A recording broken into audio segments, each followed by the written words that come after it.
Avec G20 en maths, il n'y a jamais de problème, mais que des solutions. Toujours pour vous aider à préparer le bac dans de bonnes conditions, ici une vidéo d'un sujet type de géométrie dans l'espace. Vous avez l'énoncé qui apparaît ici et on va vous le corriger avec G20 en maths. Première question ici de l'exercice, tout simplement, c'est montrer que le vecteur n est un vecteur normal au plan ABC. Donc ici, vous avez le repère qui a été tracé. Et donc tout simplement, on rappelle que pour qu'un vecteur soit normal à un plan, il doit être normal à deux vecteurs non collinéaires du plan. Donc ici, en fait, on a commencé par calculer le vecteur AB et le vecteur AC. Donc on a donné directement les résultats parce qu'on sait calculer des vecteurs. X de B moins X de A, Y de B moins Y de A, Z de B moins Z de A. Donc on a le vecteur AB. On calcule le vecteur AC. On rappelle ici n qui est le vecteur normal qu'on nous propose. Et donc, les vecteurs AB et AC, eh bien, on vérifie facilement qu'ils ne sont pas collinéaires parce qu'il n'y a pas de relation de proportionnalité. Ici, on aurait x1, puis là on a 3, puis là on a 0. Il n'y a pas de coefficient qui nous permet de passer, qui soit équivalent ici. Donc, on n'a pas de proportionnalité. Donc, des vecteurs qui ne sont non collinéaires. Et donc, on a bien la première contrainte qui est vérifiée. Maintenant, on va calculer le produit scalaire entre le vecteur n et le vecteur AB et le vecteur n et le vecteur AC. Donc on rappelle que le produit scalaire, c'est x plus y plus z Donc n scalaire AB, n scalaire AC. On connaît ici les vecteurs, d'accord, AB et AC qui sont donnés. Donc on fait le calcul pour vous. On obtient ici, eh bien, pour le premier, 0. Et la même chose pour le deuxième, également 0. Donc on vient de montrer que les vecteurs AB et AC étaient non collinéaires, que n est orthogonal à AB et que n est orthogonal à AC. Donc on va pouvoir conclure tout simplement eh bien, que le vecteur n est bien orthogonal au vecteur non collinaire AB et AC. Et donc finalement, eh bien, le vecteur n est un vecteur normal au plan ABC. Donc ça, c'était la première question. On passe maintenant à la deuxième.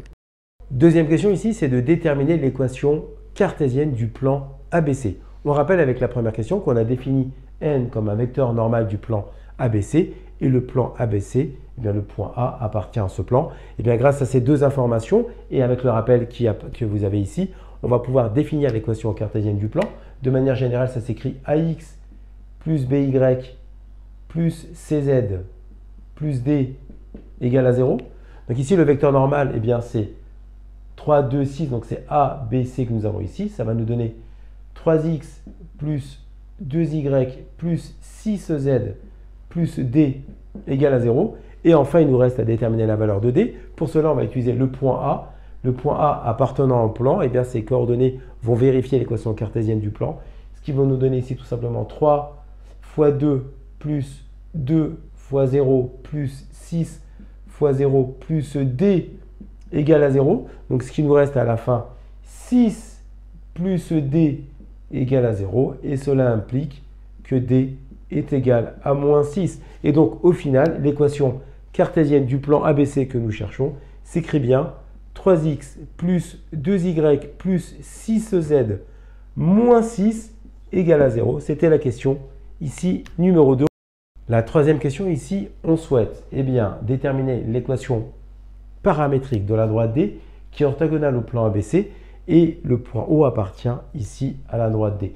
Donc on rappelle que le plan ABC que nous avons déterminé à la question précédente, eh bien, son équation cartésienne est 3x plus 2y plus 6z moins 6 égale à 0. Et donc en fait, si votre droite D est orthogonale au plan P, eh bien ça signifie tout simplement, imaginons, on va faire un petit dessin à la main. Là j'ai mon plan, ça c'est le vecteur normal du plan, ça c'est ma droite. Si ma droite est orthogonale au plan, elle va arriver dans ce sens-là sur la droite.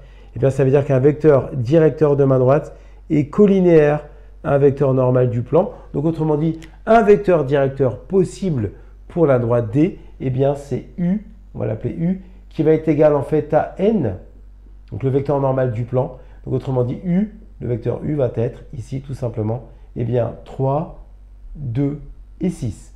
En plus, on sait que cette droite, dont maintenant on connaît un vecteur directeur, passe par le point O dont les coordonnées sont 0, 0, 0.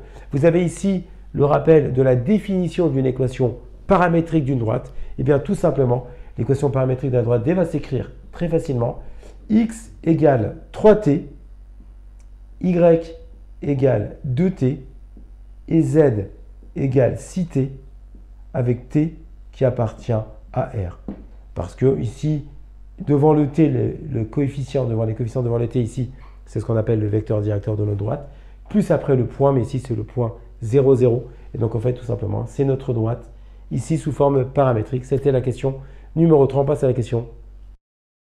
Cette question, on cherche à déterminer les coordonnées du point H, c'est le point d'intersection entre le plan ABC que nous avons calculé d'une part et la droite D d'autre part. Donc pour ce faire, on a tout rédigé au tableau, on va ensuite détailler avec vous étape par étape.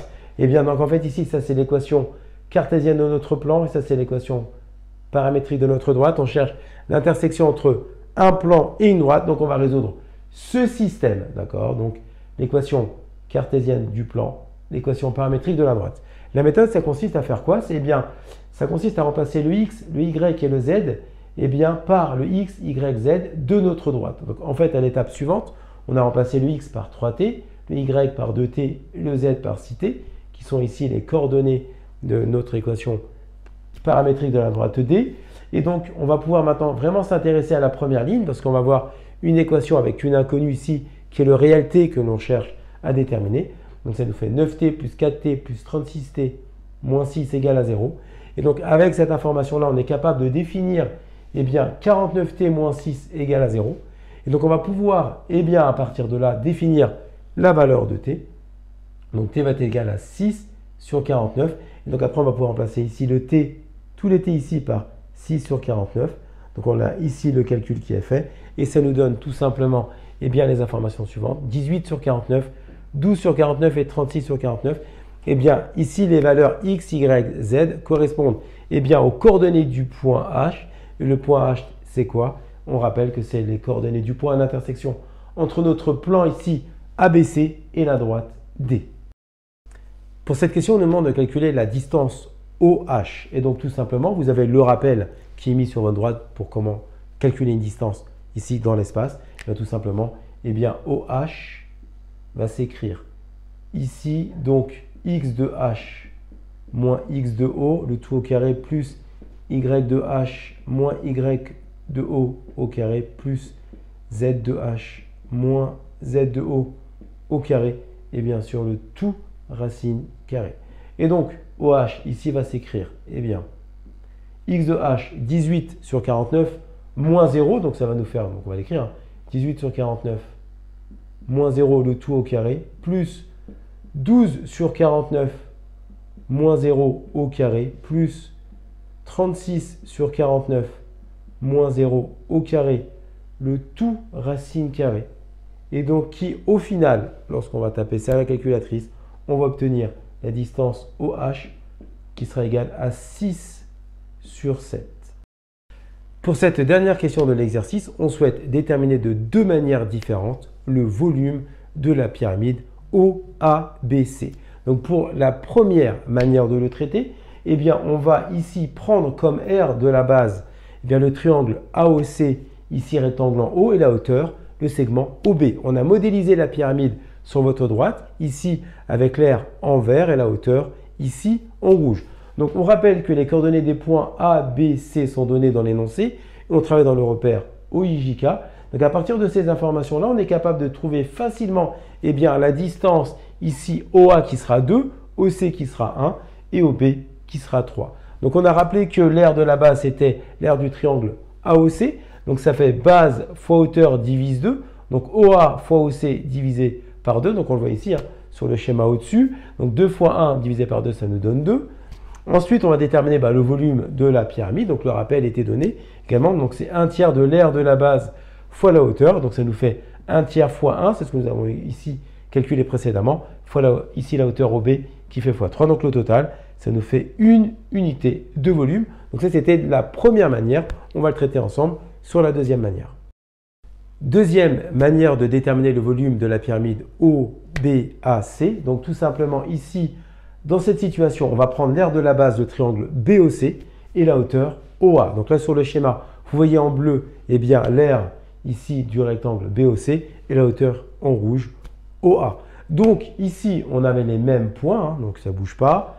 On est toujours dans le même repère. Donc on a les coordonnées, les distances des segments qui vont rester ici inchangés. Simplement, c'est juste les formules qui vont changer par rapport à la base fois la hauteur divisé par 2. Donc ici, comme on travaille dans le triangle rectangle BOC rectangle en haut. Donc ça fait OB fois OC divisé par 2, base fois hauteur divisé par 2. Donc avec les mesures 3 fois 1 divisé par 2, donc 3,5. Et enfin, on calcule maintenant le volume de la pyramide OABC, ce qui nous donne ici 1/3 de l'aire de BOC fois OA. Donc on substitue par les valeurs connues. Donc 1/3 fois 3,5 fois 2, qui nous donne exactement la même valeur que précédemment, c'est-à-dire une unité de volume. Donc là, nous venons ensemble de traiter un exercice type bac sur l'aspect géométrie dans l'espace. J'espère que ça va vous aider. Bon courage à tous, à bientôt. Comme tu as kiffé la vidéo et que tu veux des bonnes notes en maths, alors tu mets un pouce bleu, tu t'abonnes à notre chaîne, tu poses un commentaire, on y répond sans problème. Ensuite, on t'embarque avec nous sur g20enmaths.com. Des exercices corrigés, des détails de ouf avec ça. Plus d'excuses pour pas avoir de bonnes notes en maths. Et bien sûr, rendez-vous sur nos réseaux sociaux.